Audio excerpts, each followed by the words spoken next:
And చాలా మంది పిల్లలు డాక్టర్ గారు స్కూల్కి వెళ్తే సిక్ అయిపోతూ ఉంటారు, ఈజీగా అలసిపోతుంటారు, అండ్ కోల్డ్ కాఫ్ కూడా రెగ్యులర్గా వస్తూ ఉంటాయి.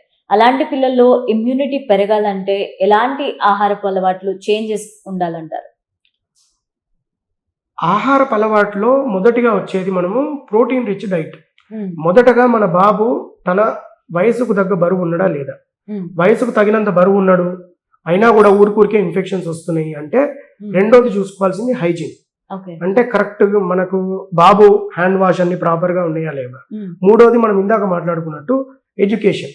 ఎడ్యుకేషన్ అంటే minimal basic education about the diseases, common diseases అంటే ఎట్లా స్ప్రెడ్ అవుతాయి, ఎట్లా ఏంటి అనేది మనం తెలుసుకోవాలి. ఈ ఇమ్యూనిటీ పెంచడానికి మాత్రం చాలా వరకు ఒకవేళ అండర్ వెయిట్ ఉంటేనే మనము డైట్ వీటన్నిటి గురించి ఎక్కువ ఆలోచిస్తాము.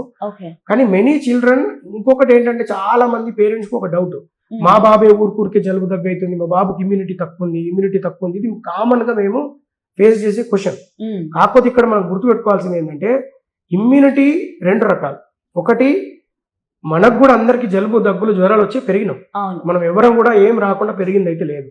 ప్రతి ఇన్ఫెక్షన్ వల్ల వాళ్ళు ఇమ్యూనిటీ జనరేట్ చేసుకుంటారు పిల్లలు.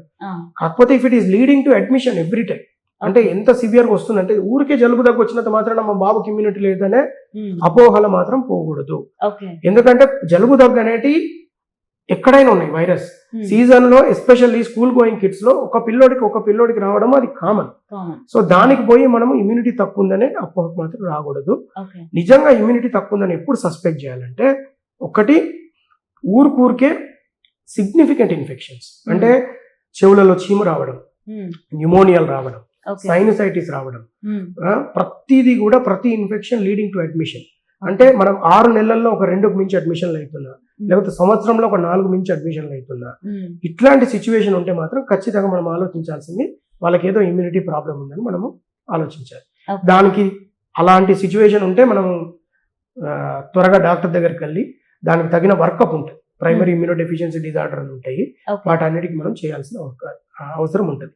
ఇక లేదు ఈ మామూలుగా కామన్ పబ్లిక్ పర్సెప్షన్ ఏంటంటే ఊరికే జలుబు దగ్గు వస్తుంది, మా బాబుకి ఇమ్యూనిటీ తక్కువ.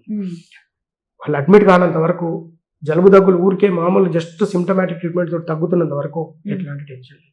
ఓకే డాక్టర్ గారు, నార్మల్ గా యశోద హాస్పిటల్లో ఎలాంటి ట్రీట్మెంట్స్ ఇస్తున్నారు చిల్డ్రన్స్ కి? ఇక్కడ మనము అన్ని రకాల జబ్బులను కూడా ఎస్పెషల్లీ పిల్లలకు సంబంధించినవి మనము పుట్టిన బేబీ నుంచి, న్యూ బార్న్ బేబీ నుంచి మనం ఆల్మోస్ట్ 15 years వరకు all kids problems, even new born and kids problems are dealt here. ప్రతిది కూడా మనం చూస్తున్నాము.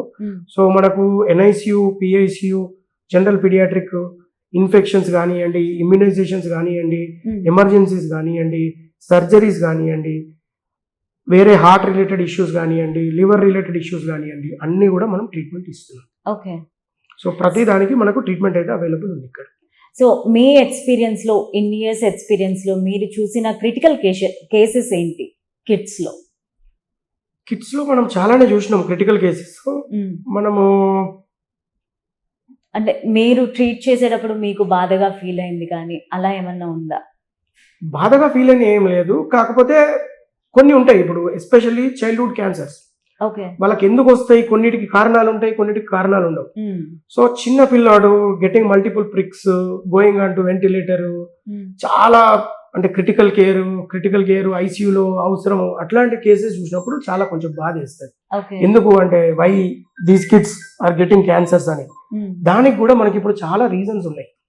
సో మనకి ఇప్పుడు ఈ మీరు అన్నట్టు ఇందాక జంక్ ఫుడ్స్ కానివ్వండి, ఈ ఫుడ్ అడిటివ్స్ కానివ్వండి, మనకు తెలియదు బయట ఫుడ్ లో. ఇప్పుడు అందుకనే మనం ఏంటంటే ఈవెన్ పిల్లలు కూడా కమింగ్ టు దిస్ మిల్క్ కూడా ఈ మధ్యలో అడల్టరేషన్ అని అదని ఇదని ప్రూఫ్స్ ఏం లేకున్నా కానీ డెఫినెట్ గా incidence of cancers even in children has increased.